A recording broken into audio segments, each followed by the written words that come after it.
जय हिंद साथियों, राधे राधे। कैसे हैं आप सभी लोग? आई होप आप लोग अच्छे होंगे, स्वस्थ होंगे, मस्त होंगे और अपनी पढ़ाई अच्छे से कर रहे होंगे। तो एक बार फिर से स्वागत है आपके अपने चैनल रोली क्लासेस में। तो आज हम DSSB एएनएम एग्ज़ाम 2025 के बारे में चर्चा करने वाले हैं, क्योंकि बहुत सारे लोगों का कमेंट आया हुआ था कि इसमें प्रीवियस ईयर की कट ऑफ क्या थी और 2025 में होने वाले एग्ज़ाम की संभावित कट ऑफ क्या रहने वाली है। उन सब चीज़ों को लेकर के आज चर्चा करने वाले हैं, क्योंकि सभी के मन में डाउट रहता है कि अगर कट ऑफ क्लियर हो जाता है तो पढ़ाई में भी अच्छे से मन लगता है। तो मैं उसी के बारे में आज चर्चा करूँगी कि जो प्रीवियस ईयर कट ऑफ क्या थी, संभावित कट ऑफ क्या रहने वाली है और इसका जो क्वालिफाइंग नंबर होता है वो क्या है। क्योंकि DSSB में आप सभी को पता है 200 मार्क्स का पेपर होता है, जिसमें 100 मार्क्स का नॉन टेक्निकल पोर्शन होता है और 100 मार्क्स का टेक्निकल पोर्शन होता है। तो सभी को पता है जो टेक्निकल पोर्शन होता है वो सभी के सब्जेक्ट से रिलेटेड या कोर्स से रिलेटेड होता है, तो उसमें आप लोगों का स्कोर अच्छा हो जाता है। लेकिन जो नॉन टेक्निकल पोर्शन होता है उसमें थोड़ी सी प्रॉब्लम होती है उन लोगों के लिए जिनका थोड़ा सा नॉन टेक्निकल पोर्शन अच्छा नहीं होता है, क्योंकि 1 आवर में या 60 मिनट में 100 क्वेश्चन सॉल्व करना थोड़ा सा मुश्किल हो जाता है। तो इस वजह से कट ऑफ थोड़ा सा कम जाती है। लेकिन आप सभी को पता है कि कंपटीशन का लेवल कितना हाई हो चुका है। पहले सीट ज़्यादा होती थी और जो स्टूडेंट होते अप्लाई करने वाले वो कम होते थे, लेकिन आज के टाइम में जो सीट होती हैं वो कम होती हैं, अप्लाई करने वाले बहुत ज़्यादा होते हैं। तो उस हिसाब से थोड़ी सी कट ऑफ ऊपर जाएगी, लेकिन कोई बात नहीं। आप लोग अच्छे से मेहनत कीजिए और अच्छे से तैयारी कीजिए। अब लास्ट 25 या 26 डेज बचे हैं एग्ज़ाम के लिए, तो एग्ज़ाम के लिए ऑल द बेस्ट। आप लोग अच्छे से तैयारी कीजिए। और तो सबसे पहले हम देख लेते हैं कि जो प्रीवियस ईयर कट ऑफ थी वो क्या थी।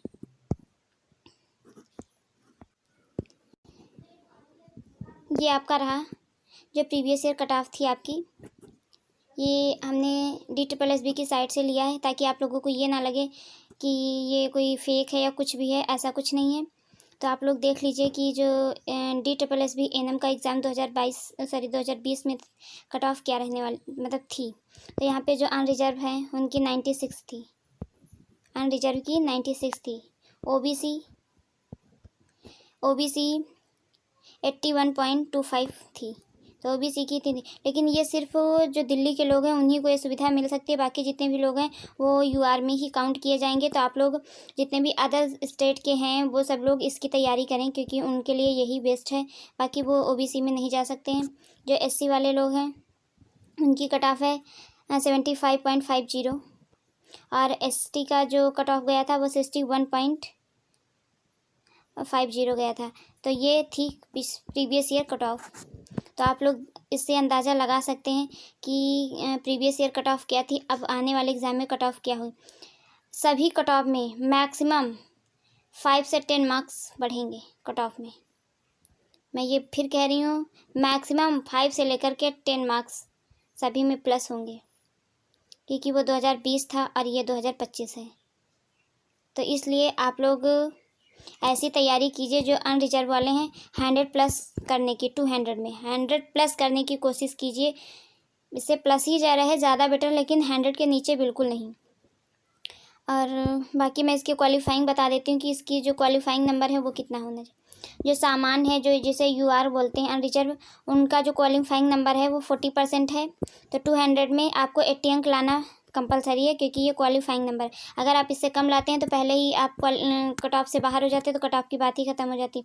जो ओबीसी अन्य पिछड़ा वर्ग है उनका जो क्वालिफाइंग है वो 35%, मतलब 200 में 70 नंबर उन्हें लाना ही लाना है।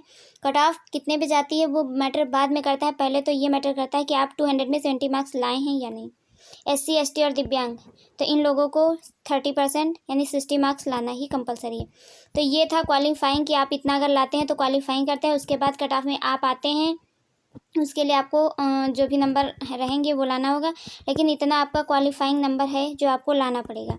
तो आई होप आप लोगों को ये चीज़ें समझ में आई होंगी कि संभावित कट ऑफ क्या रहने वाली है। संभावित कट ऑफ हमेशा कोई एग्जैक्ट नहीं बता सकता है, ये आप सभी को पता है, क्योंकि पहले से, क्योंकि एग्ज़ाम का पैटर्न देखिए।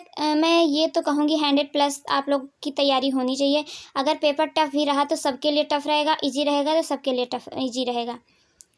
तो इसलिए आप लोग अच्छे से तैयारी कीजिए। और इतना आप लोग जान लीजिए कि जो प्रीवियस ईयर था और रिजर्व का 96।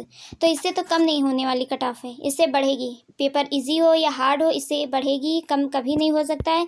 तो इसलिए मैं बार बार कह रही हूँ, आप लोग जो भी आप टारगेट रख रहे हैं, आप क्वेश्चन को सॉल्व कर रहे हैं, तो वो देखिए कि आप 200 में 2 आवर्स में कितने क्वेश्चन सॉल्व कर पा रहे हैं। क्योंकि जो मैथ का पोर्शन होता है, बहुत हार्ड नहीं मैथ होती है, लेकिन थोड़ा सा सॉल्व करना होता है, रीजनिंग भी सॉल्व करना होता है, तो उसमें थोड़ा सा टाइम टेकिंग है।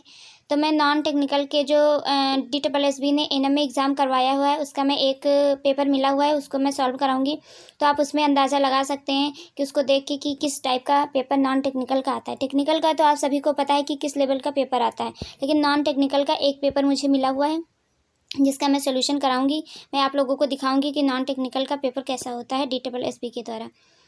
तो आई होप इन सब चीज़ों को आपको अच्छे से समझ में आया होगा, और मैं उम्मीद करती हूँ कि आप लोग अच्छे से पढ़ाई करेंगे और एक अपनी सीट क्लियर करेंगे। तो मिलते हैं नेक्स्ट वीडियो में, तब तक के लिए bye bye, take care, thank you so much.